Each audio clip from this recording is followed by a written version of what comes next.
Super Bowl 53 coaches. Early on, Jared Goff, Tyler Higbee, gain of 25. 2 plays later, in what was one of the 2 stories of the night, the running of the rookie, Cam Akers. Back in camp, folks thought this was the guy, pick him up. It's been a bit of a 3-headed monster out there at running back, but Akers had quite a game. They get down there close, 4th and goal from the 1. Goff just reach it over, and the Rams scoring a touchdown on their opening drive after having just 1 in 25 drives against the last 2 games against the Patriots. Here looking for Robert Woods. Did he have it? Well, Woods didn't. Miles Bryant's got it. He has scored, but they took a look, and after review, Woods has it, and then he doesn't because Bryant takes it away, but down by contact right there. The ensuing drive,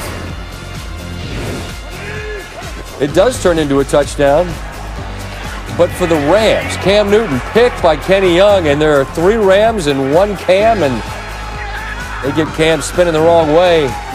Patriots have 4 red zone turnovers this year, had 3 in the previous 3 seasons combined. At 17-0 Rams. Next drive for the Patriots, 3rd and goal from the 3. Steve called it, quarterback draw. Nowhere.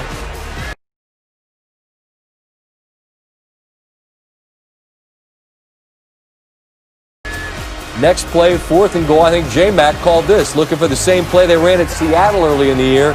Nowhere for Newton to go. That Ram defense comes up huge. They lead 17-3 at the half. 3rd quarter. Akers to the outside. Move the chains. Later in the drive, 1st and 10. Akers. You can do a whole lot in this league if you get 9-yard gains on 1st down. Later in the drive, once again, it's 4th and 1, and rarely do you see the Patriots make a mistake in a situation like this, but Akeem Spence jumps, and that allows this to happen. Goff, Cooper Kupp, touchdown.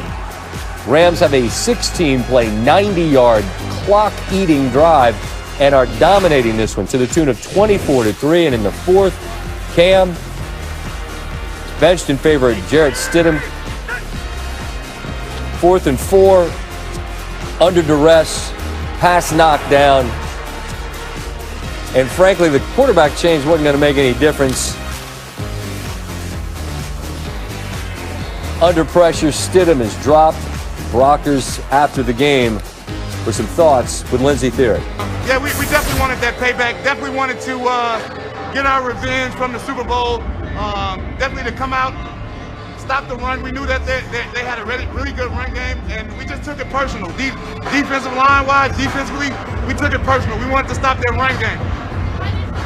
Touchdown return for an interception return for a touchdown. What has this defense peaking at the right time? We just been communicating and executing. That's it.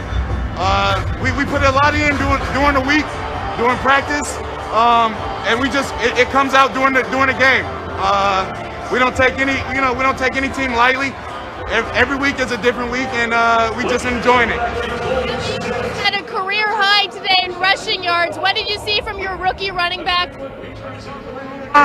O-line controlled the line of scrimmage, and he just did his thing. He's growing up. He's a young bull. He's a great back. You can see he's patient, but for the most part, O-line did their thing. You guys have a long weekend now. How do you make sure there's no let-up next week against the winless Jets? Definitely take this weekend to relax and recover, and then come in next week. Like I said earlier, this game is a week-to-week business, and that's how we have to take it. We'll rest up, we'll recover, and then we'll be back for next week. Thank you. Thanks for having me. Thursday was the Rams' 3rd consecutive game where the defense was eaten. They score again, 3 straight weeks. This one we showed you, Kenny Young, 79-yard pick 6. First time the Rams have scored on defense in 3 consecutive games since weeks 12 through 14 of 2003. And you heard Brockers call him the young bull. Cam Akers, 171, the most allowed by the Patriots in over 7 seasons. It was also the most by any Rams rookie since 21-year-old Jerome Bettis back in '93. It all adds up to ESPN Football Power Index, giving the Rams a 99.8% chance to make the playoffs, 70% chance to win the NFC West. They host the Jets next week before closing out the season with divisional games against Seattle and the Cardinals. Damien Woody, normally face-to-face, but it's a pleasure to chat with you, my friend. And if the Rams defense is going to be this, Damien, what are they?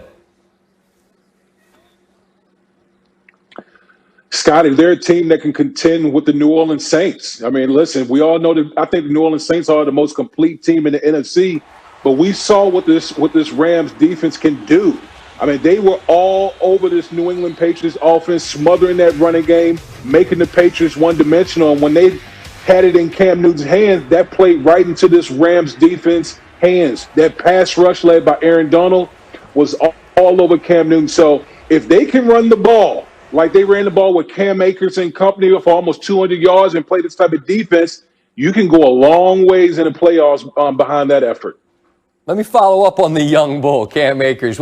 Back, I remember in camp, they drafted him out of Florida State, and there was a lot of thought, Damien, that he'd be the guy from the jump. It's been sort of a three-headed running back by committee out there, but he's emerging. And as we head into December, a performance like this, Damien, what does that tell the rest of his team he's capable of? That I'm the best back on this roster, and I think you can have a running back by committee, but you do need a lead dog when you talk about the running game. And Cam Akers clearly showed you against a pretty good Patriots defense that, you know what, I can be the guy that carried the load. I can be the guy late in the season that could be the difference maker on offense, particularly as the running game is concerned. So, again, with Sean McVay, the running game is so paramount because it helps the quarterback. If they can run the ball like this, it just helps their offense tremendously. You joked with us off air that Cam Akers was the best Cam on the field. Newton ends up getting benched. Can we safely say in a loaded AFC that this seventh loss for the Patriots is a wrap for their season? Yeah, you can wrap it up, Scotty. This is over for the Patriots. Listen, with the teams within their division, we're talking about the Miami Dolphins, the Buffalo Bills, who I think is one of the best teams in the AFC. I just don't see any path forward for the New England Patriots, as limited as they are on offense, particularly for them to try to make the postseason this year. Last real quick with on Cam. You know how we do, right? The most recent snapshot we've seen becomes who you are. And this was a tough look against a tough defense. But what do you see or not see, Damien, from Cam Newton as a quarterback in the NFL right now? Well, Scott, it's a hard evaluation because the lack of talent that the Patriots have, particularly at the skill position. There's a reason why Tom Brady is in Tampa right now. It's because of the lack of weapons. And when you look at Cam Newton, you see a guy that's scared to pull the trigger in the passing game because they just don't have any playmakers on the outside. So Cam Newton's just in a tough situation, and you just hope that he gets another opportunity, whether it be New England or someone else, to really show what he can do moving forward. Yeah, I agree. I mean, look, they didn't have a lot of playmakers with Brady, and then they've had a bunch of guys banged up this year. And you're in this particular game, you're going up against a hellacious defense with the Rams. It's just, how everybody's just saying he's washed, he's done this and that. I'm with you. I think in a different spot or with more people here, he could be representative of who he's been in his previous NFL years. Damien, as always, appreciate the time. We'll talk again soon. Okay. All right. Appreciate you, brother. All right, we say so long to Damien and welcome in Sean McVay. His thoughts on a victory on Thursday night. The team getting a big win tonight on a short week. We talked about it being a physical game. I thought our guys showed up. They were ready to go in all three phases. Really pleased with the defense. What a swing in the momentum after, they were getting ready to go in and score for Kenny Young to get the pick on the screen and take it to the house. I thought Jalen Ramsey's effort on that play was outstanding. And then really the offensive line, tight ends, receivers, everybody contributed, and then Cam Akers had a big night. I think this was something that he was on track to be able to do. Really pleased to see that and come away with the win. We'll get a couple days of rest, and then we'll come back ready to roll for the Jets. All right, we'll start with Jordan. Hey, Sean, I wanted to ask you about one drive in particular, 9 minutes, 42 seconds. You go for it twice on fourth down. You get both of them and then cap with a touchdown. Was that a statement drive for you personally and for your offense? I thought it was a great drive by those guys, and I thought it was reflective of the type of game that we wanted to be able to make it. They did a great job of controlling the clock, and ultimately to be able to just do that and execute the way that the guys were. It was a real big time deal, and I thought that was one of the key points in the game for sure. Good, Gary. Sean, no, this is a completely different team, completely different year, but do you get some satisfaction of having beaten the Patriots and beating Coach Belichick here in this matchup?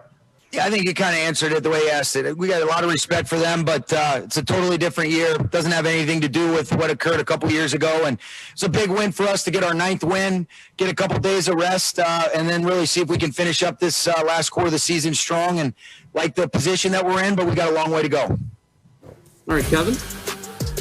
Take a look at the NFC playoff picture, and you compare it to the AFC. This